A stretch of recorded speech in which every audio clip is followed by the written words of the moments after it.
All right, so that's just a little bit on the homework there.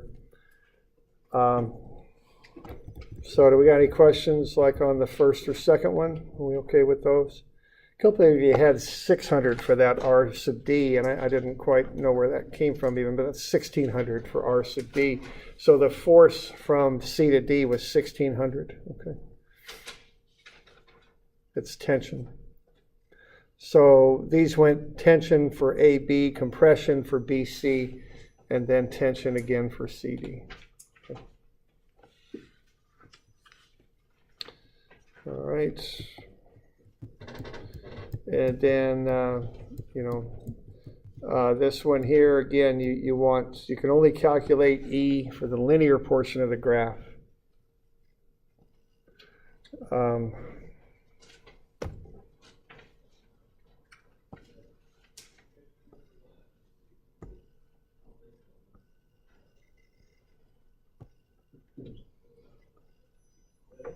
So right in there, E doesn't have meaning once you get beyond the proportional limit. So once that graph flattens out and starts to yield, you can't really use those numbers to calculate anymore because E is the slope of that rising straight limb of the graph. Okay, and then to find the yield stress, you start at a strain of 0.002 and then draw up from there parallel to the rising limb of the graph. You find where it intersects your graph, which is up around, it looks to be about 530 million, I think. Okay, so that's the yield stress right there. Okay, where that offset line intersects the actual graph. Okay. And then this one seemed to go okay. So, we good with that? Want to just hand it back?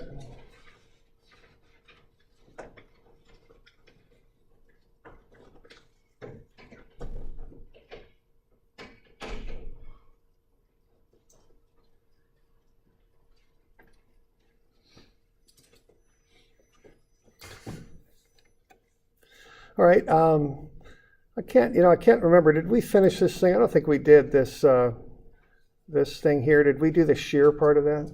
I think I had you do that for today, if I remember right. So are we doing all right with that? 200 is what I think. So, okay, now with shear, remember the rules on this. The area is what's attached. So when we're doing these sketches, we indicate what's attached with hatches. So what's attached is right there. That's what's attached. So why don't you find that area real quick, and then find the length.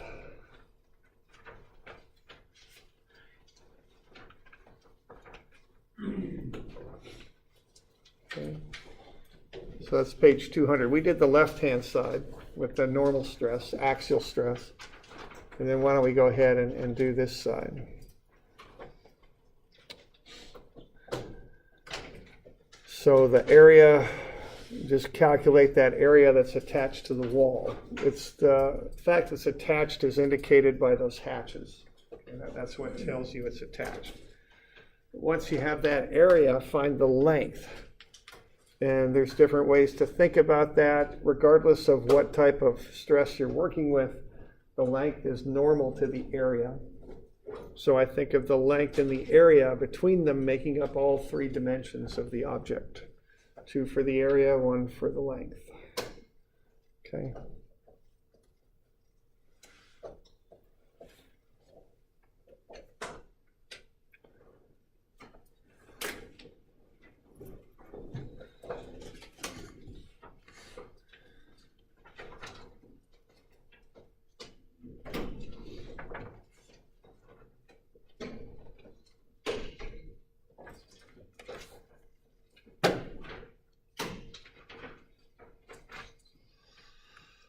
Okay, so start with the area and the length, and then once you've got that, you can go through and find the stress next, okay?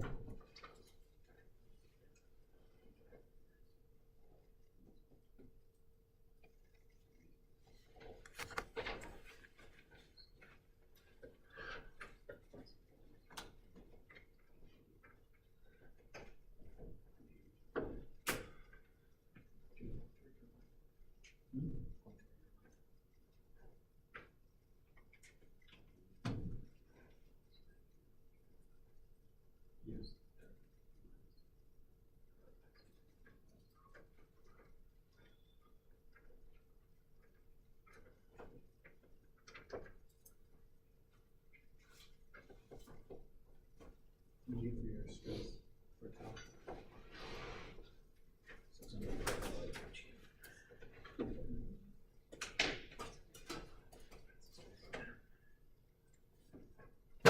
How many strains are there? There's an axial strain and a shear strain. Normal, shear, yeah, normal.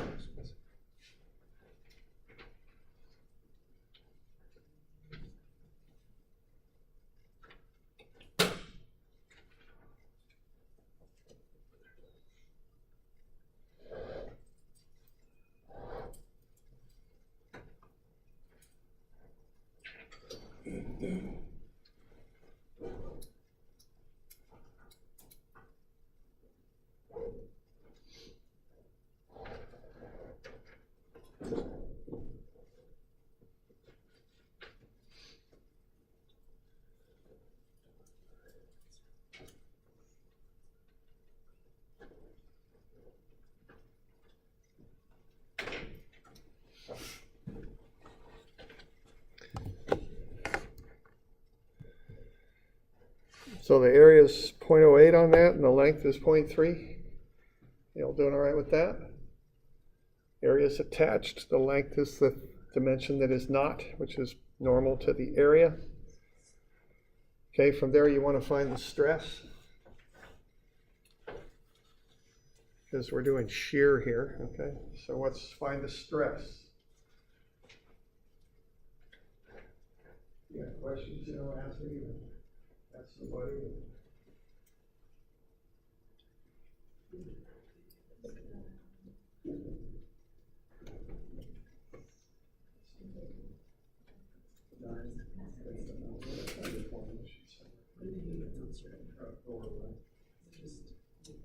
And that G is a 10 to the 9 is what it is. What do you do your strain? What do you do your shear strain?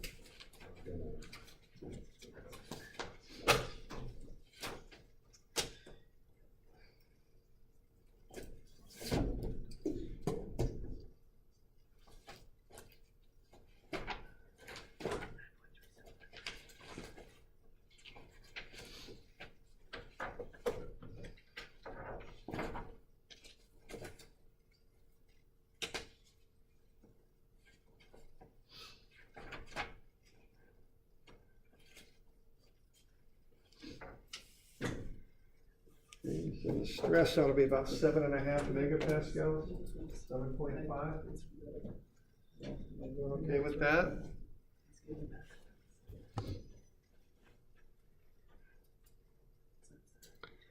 So that's the stress. And what's happening there is that's sliding up.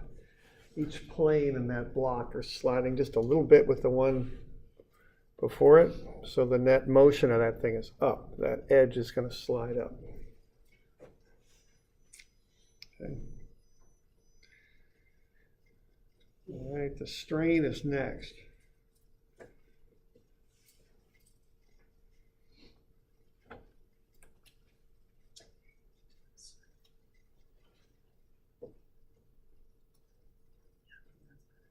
So if you got the stress and you got the modulus, you can kind of back your way into the strain.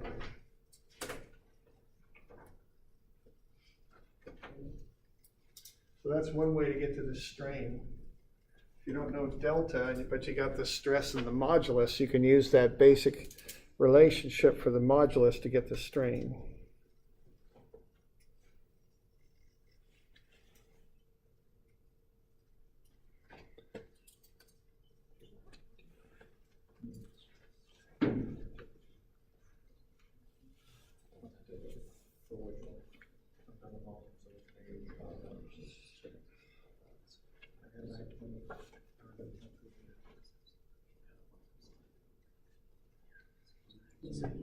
So the strain ought to be about 0.0009375, something like that.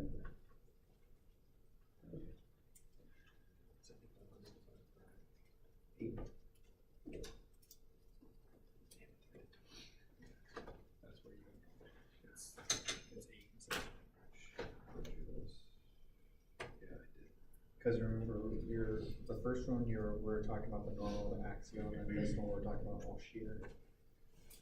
So we're using all this shear. That's how I remember it. You really only have to remember half, because whatever you have for the normal, you're gonna have for shear. Yeah, pretty much. Yeah, they're the same relationship. Okay, so that's the strain. Take the shear stress and divide it by the modulus. Now it's got to be the shear modulus this time, so you got to use the proper modulus with the proper type of stress you're dealing with. Okay. And then the last thing to do here is to find delta.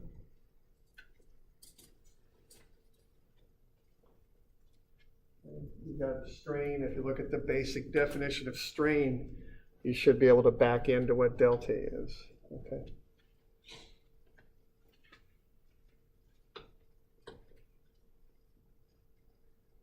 Right, so again, these are just basic relationships, but there's lots of them. So, yeah, I just want you to start getting comfortable with this.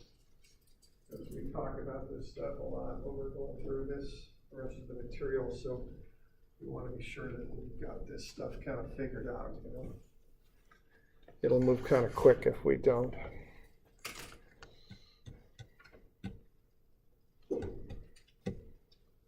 So the strain is delta over L. So to find delta, you take the strain times the length. And that'll get you delta. And that ought to be about 0.000281 or something like that.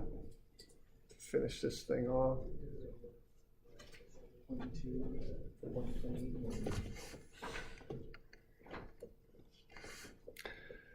And normally speaking, the materials we work with don't strain a lot. I mean, that's not what we normally speaking what we want. Now, sometimes in this class, I'll give you real low moduli just so we get a strain, so we're not having to write down 0.00000006 or something like that. So I'll give you kind of an unrealistic modulus just so we get answers that aren't minuscule. Just realize that some of the stuff in this class, I'll use things like rubber or plastic instead of metal just so we get reasonable answers we can work with. So just take the strain times the length. So I like to get the area and the length all lined out beforehand, okay? Then after that, I'm just running it through formulas, okay? And the area is what's attached. The length is normal to the area in both cases. That works for axial. It works for shear. Okay. So we doing all right with that? We got any questions on that?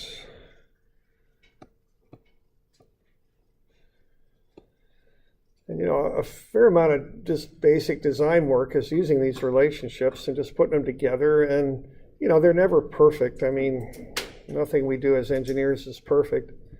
And so we just throw a safety factor on it. I mean, that's basically, and that the safety factor expresses, one, how much confidence you got in what you analyzed. And it also expresses how much confidence you have in the material and, how well it's made and how consistently it's made. And then the last thing is the risk, If, I remember, friend of mine was inspecting a underground pipe job, and they had the water line was running right into the sewer line, which was bad. And he kind of laughed and said, "Install a T," and then he walked away and left the contractor kind of wondering what the heck was going on. Now, you could fix that pretty easy if you've busted a grade on a pipe, a slope on a pipe, and you had them run into each other. You're not too worried about that as long as you catch it beforehand. He obviously didn't mean to install a T. He was just kidding around. But now that type of humor you'll hear, but if that was a structural type mistake, I don't think anybody's going to be joking about that, okay? Because, structures rule number one is don't make mistakes. And that's rule number two. And rule number 3 and rule number 4 also, because structures, obviously, if you make errors, very bad things can happen. So so the safety factor used depends a little bit on what the risk is of failure. Okay, that's the idea. Okay. Now, if you want to get to delta in a hurry, we've already learned this shorthand formula. Delta is PL over AE, right? That's right on your formula sheet. So rather than if, now, I asked you specifically what's the stress, what's the strain, and what's delta, just to get you to go through that process so you understand how everything's hooked together. But if all I said was, what's the delta, you just plug in P, L, A, and E, and as long as you know what A and L are, and you're given E and P, you're good, okay? So that's the quick way to get a delta. It's very common to want to know what delta is, so they just came up with a formula. What that does is plug the three, kind of substitute in the 3 steps we just went through and mix them all into one equation, okay? So that's the quick way to get delta right there. It's just PL over AE. And you plug everything in and you're done. And but that's delta for normal. Right, that's for normal because the modulus is E. That's the tip off on that. E is the modulus for normal stress and strain, or axial, whatever you want to call it. Now you can take that formula and modify it and use it for shear if you want, but you got to remember one thing, that is P changes to V, but that's no big deal. I mean, they both mean load, so it's just load. But the other, so that's not really all that significant. P just means load, as does, for some reason they use V for shear load, and I don't really know why, but they do. But the other one is much more significant, and that is you got to use the proper modulus. If you're doing shear deformation, you don't use E, you use G, okay? And that's the important part to remember, okay? So if you're going to use a formula like that for shear, it's VL over AG, which I thought I had here, but I guess I don't. So if you're doing the shear version of this thing, its delta is VL over A, and then very importantly, G, because that's the modulus for shear. You can't use the normal stress and strain modulus to find shear. It just doesn't work. And this thing's running slow today for me. I don't know why. Okay, so delta then would be 600,000, and I'm not going to have room to write this, am I? I'll put it down below. Maybe that'll work. So delta, my goodness, there it is, is V. That's 600,000, because I want to get everything into newtons and meters when I'm doing this. The length is, what, 0.3 meters? The area is 0.08 meters squared. And G is what, 8 gigapascals? Yes. Okay, so that's 8 times 10 to the 9. Now, G means 10 to the 9, and I'm pretty sure I put that on the formula sheet if you ever need it, okay? Oh, don't lock up on me. I shouldn't have said that, because then it'll really lock up on me. Okay. Cuss me.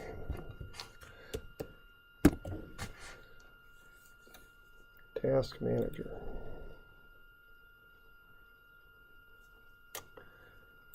PDF. Oh, I've got 2 of them things running. Oh, no wonder. Look at all that stuff I got running. End task. I did. Okay. Shut that. There we go. Now we'll come back here. And of course, nothing will be open. And then that won't be open anymore. Okay. So we'll come down here. Property review. There we go. There it is. Okay.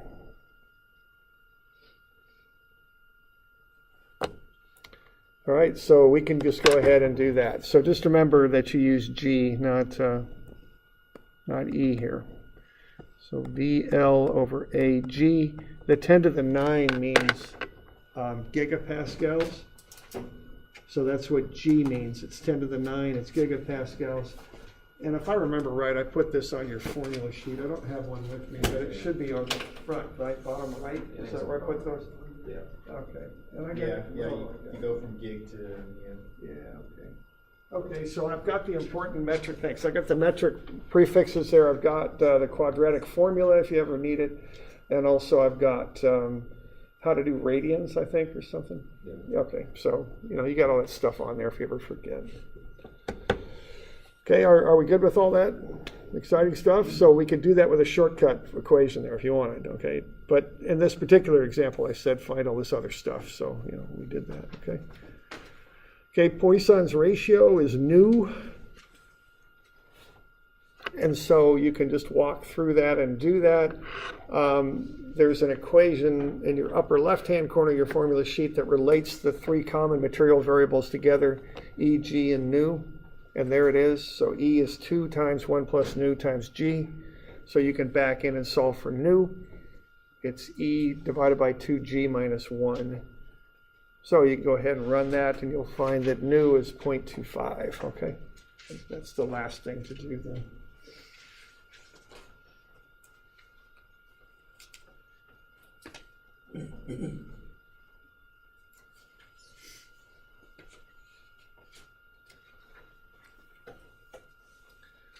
So we got any questions on any of that stuff? What does the nu mean? Nu is Poisson's ratio. It's like a V with a strong wind blowing from the right there. It kind of curls over to the left. Okay, that's how you write it. As soon as I wrote it and you were saying that, I saw it. Yeah. Perfect way to describe it. Yeah, that's the best I got. Okay, and I guess that turned into our letter N somehow. I'm not quite sure how, but it did. Okay, now what nu is the basic definition of it is the ratio, the negative of the ratio between the lateral strain sideways over the axial strain. That's the basic definition of nu.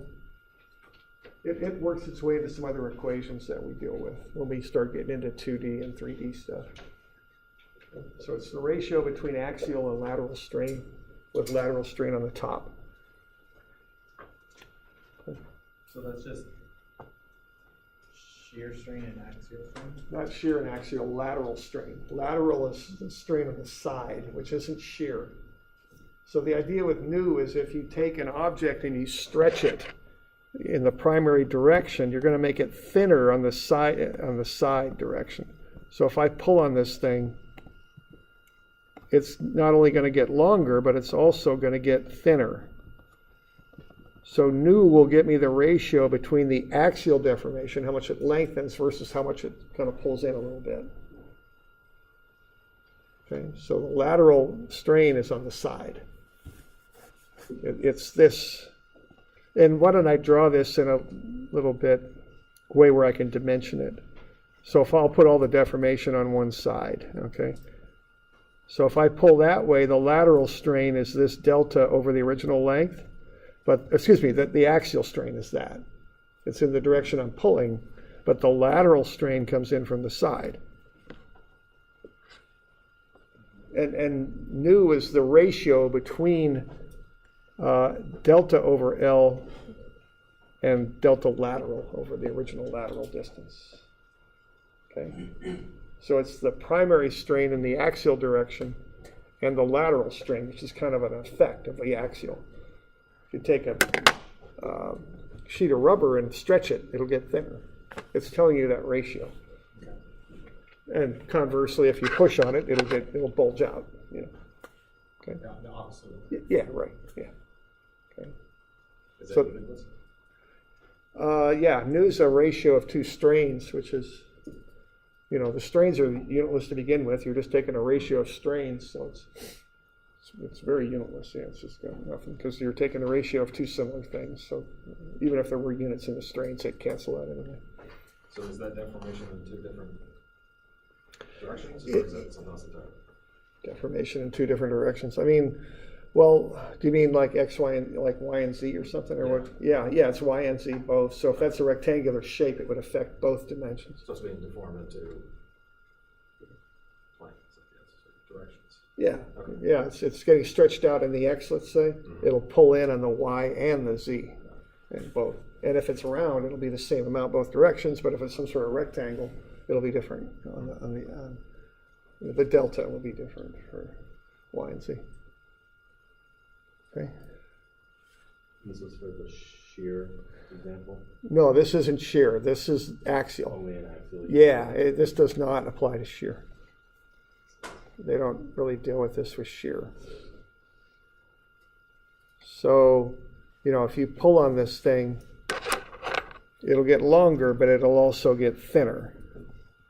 And it's really going to be hard for me to draw this, you know, but it would get thinner that way and also right over here. If we're looking at the thinning occurring on just one dimension, because you can't dimension it on both sides at once. It's hard to do so.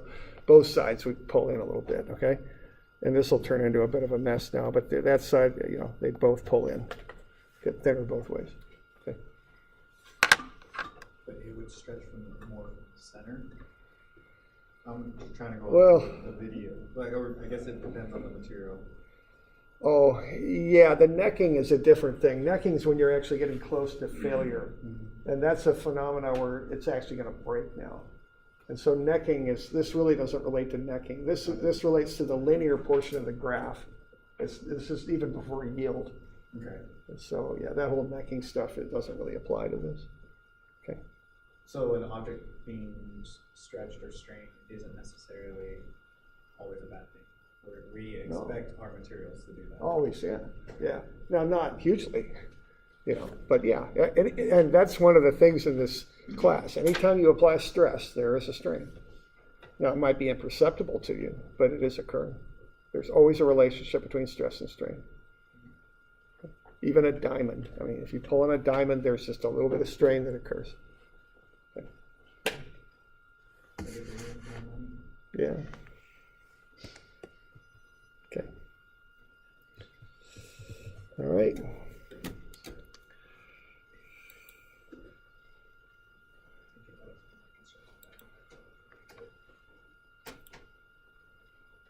Hold that page just for 30 seconds. Just hold it up there? Okay. Yeah. Tell you what, I'm just going to open this while I'm here, but then, I'll leave it up. As soon as I find what I want, that's what I want. All right. This thing is running awfully slow. There we go. Did you still have AutoCAD going on? Yeah, I got too much stuff going on, and I didn't restart it and all that, so. It's that old blues song. It's nobody's fault but mine, so I think that's kind of on me, this one.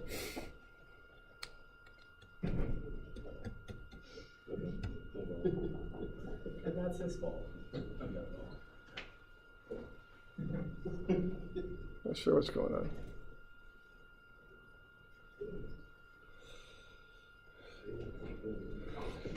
Okay, so we started doing this statically indeterminate stuff, okay? So let's have a look here at that. Did we get all the way through this thing? Yeah. We did, okay. Why don't we review it just so we understand? It's been a little while. So, y'all learned statics, and what you learned there is if you have a one-dimensional problem, you can solve one unknown. And if you have a two-dimensional problem, generally speaking, there's three unknowns you can solve for with statics. So that limits you to how many unknowns you can solve for. There's actually ways of going beyond what you can just do in statics. If you get into strength of materials and deformation relationships, you can solve for more unknowns. So I don't know if you had any in statics, but sometimes there's statically indeterminate problems where statics itself is not enough to solve it. We can go a step further if we throw some strengths in there by looking at deformations. And see, that's one of the big little concepts here in strengths, is relating deformation to load, okay? So in this example here, we started off by just doing some of the preliminary stuff. We found the area of the concrete and the area of the steel. And then we did a sum of Fy is 0 and found the obvious thing that the load in the steel plus the load in the concrete is the applied load, which is 70,000. So PS plus PC is 70,000. So S is for the steel and C is for the concrete. So I just went ahead and solved that both ways. So the load of the steel is 70,000 minus the load in the concrete, and the load in the concrete is 70,000 minus the load in the steel. Now that alone is not enough to figure out what we want to know. We want to know the loads in the steel and the concrete. We want to know the deformation. So what we do then is we pull in some strength materials. And what you got to look at first is how these materials deform. So if the concrete is adhering to the steel and we push down on that thing pretty quick, the load is going to spread out through the whole object. So both the concrete and the steel are going to deform by the same amount. Okay? So if I greatly exaggerate what that delta is, everything's going to move down by that delta. Okay? If I push down on that. So what I can say from that is that delta concrete equals delta steel. And from strengths now, we know that that equals PL over AE, the load times the length divided by the area divided by the modulus. So that's the next key fact right there. So if I plug in what I know about length, area, and modulus for those two different materials, what I can do is start to figure out what the loads have to be. Okay. So I just plug everything in. I don't know what the load of the steel is, but I know the length is 30 inches. I know the area is 68, and I know the modulus is 29 times 10 to the 6. And then for concrete, I know the length is 30, the area is 256, and the modulus is 18 times 10 to the 6. So when I plug those numbers in, I know that 0.0152 times the load of the steel is 0.0651 times the load of the concrete. So that's equation number 2. And I'd solve this two different ways. I didn't have to, but I just figured I would, so we could go either way with it. You wouldn't have to do both of these. You could just do one or the other and then back into the other number if you wished. Okay. Okay, so when I divide through by 0.0152, I find that the load in the steel is 4.28 times the load in the concrete. All right, I know the load in the concrete from the statics is 70,000 minus the load in the steel. So the load in the concrete, when I multiply the 4.28 through that, is 299,600 minus 4.28 times the load in the steel. And algebraically, I can work through that and find the load in the steel. It's 56,742 pounds. Now I can do the same thing on the other side. I can divide through by 0.0651 on this side. And what I'll get is the load in the concrete is 0.234 times the load in the steel. I can plug in 70,000 minus the load in the concrete for the load in the steel. Work that through, and I'll solve for the load in the concrete. It's 13,258. And then as a check, I can add those two loads I just solved for together, and they come up to be 70,000, which is good because that's what I applied in the first place to that pier there. So now I've got the load in the concrete and the load in the steel. I use strengths to get me that, okay?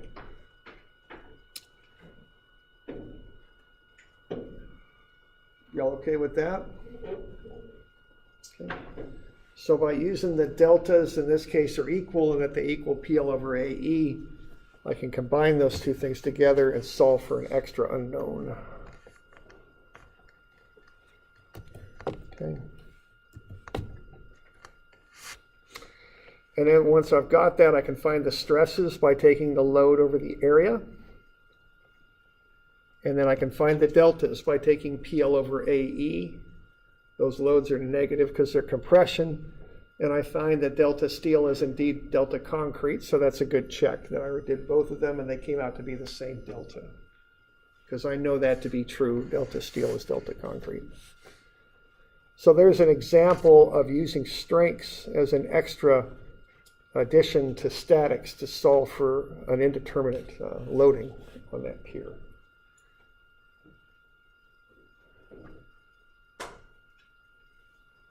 So we good with that? It says determine if it's been exceeded. Yeah, you look at to determine if it's been exceeded, you look at these numbers, compare them to the table, which has the allowable stresses in the materials. On the normal stress? Yes. Yeah, there's no shear on this, it's just straight normal. So that's pounds per square inch? Yeah, right. Oh, okay, and then in the table, you've got allowable values. Right there. Oh, so that's the omega, not the delta. Okay. What's sigma allowable? Yeah, sigma allowable, yeah. Sigma's the definition. Right? Sigma is the stress. Sigma is the little circle with the line on top. Yeah. Delta is the definition. Okay. So by running both sets of numbers, I had some inherent checks right in there, which wasn't a bad thing. The two loads did indeed add up to be 70,000, which was a good check. and the two deltas equal each other, which is what would occur there. Okay? So I built a statics equation, and then I had a comparison between the two deltas, and I know that equaled PL over AE. So between those two things, I could generate this extra equation here. Okay? We're doing all right with that?